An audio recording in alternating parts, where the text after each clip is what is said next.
Veneris, qui signifie vendredi.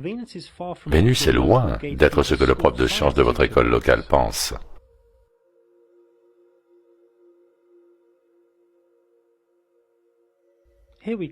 Ici, nous voyons le Soleil et la Lune, Mercure en orange et Vénus en petits points blancs.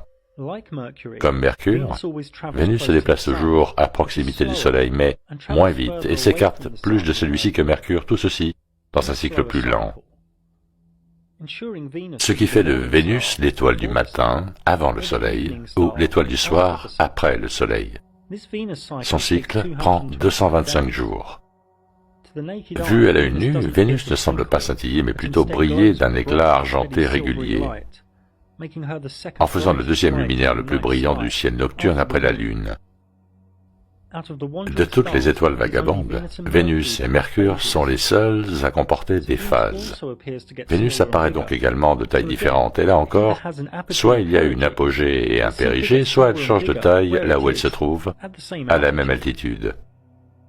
Nous avons ici quelques termes ésotériques associés aux différentes phases de Vénus, appelés cycles interlopes.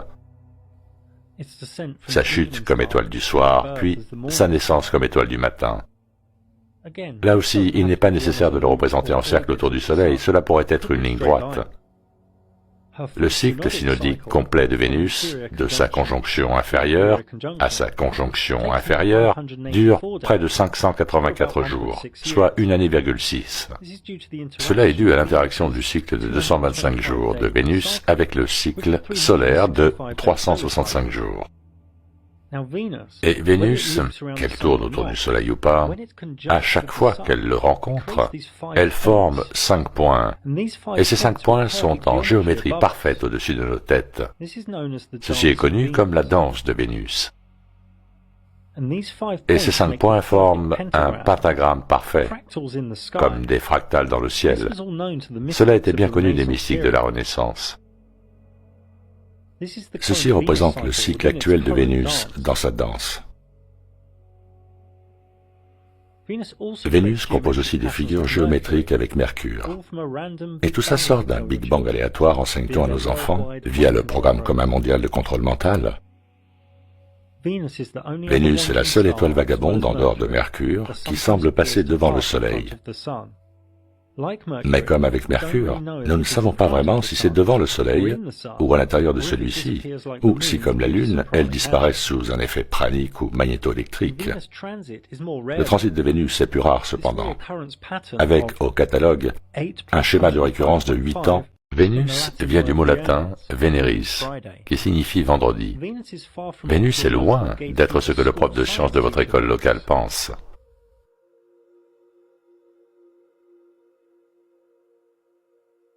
De 8 ans, puis de 105,5 années, puis de 8 ans à nouveau, puis de 121,5 années. Un exemple de ce schéma se trouve dans les transits de 1874, de 1882, puis de 2004 et 2012. Notez que Vénus apparaît plus grosse que Mercure lorsqu'elle passe devant le Soleil. Si on prend une photo depuis le même endroit toutes les 24 heures pendant une période de 113 ans, une autre danse apparaîtra entre le Soleil et Vénus, un analème. Ici nous avons l'analème de Vénus et de Mercure.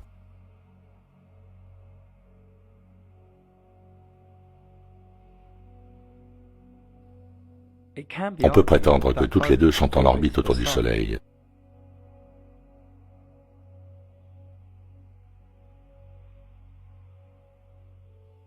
Mais ce pourrait ne pas être le cas.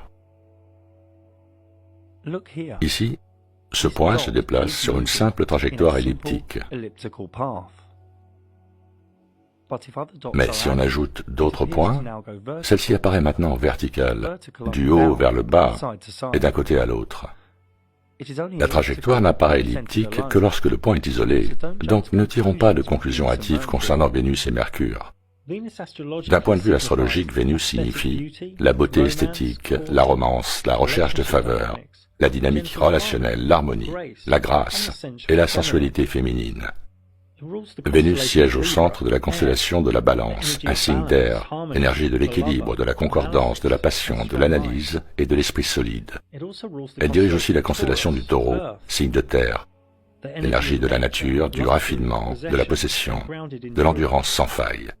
La phase rétrograde de Vénus n'est pas vraiment le bon moment pour entamer une relation amoureuse sérieuse ou envisager un mariage. Les divinités et archétypes qui lui sont rattachés sont Isis, Aphrodite, Cléopâtre et la déesse romaine Vénus. Dans la Kabbale, elle correspond au 7e séphiroth. Cet arbre de vie contient nombre de choses, dont un glyphe de méditation et une table de classification.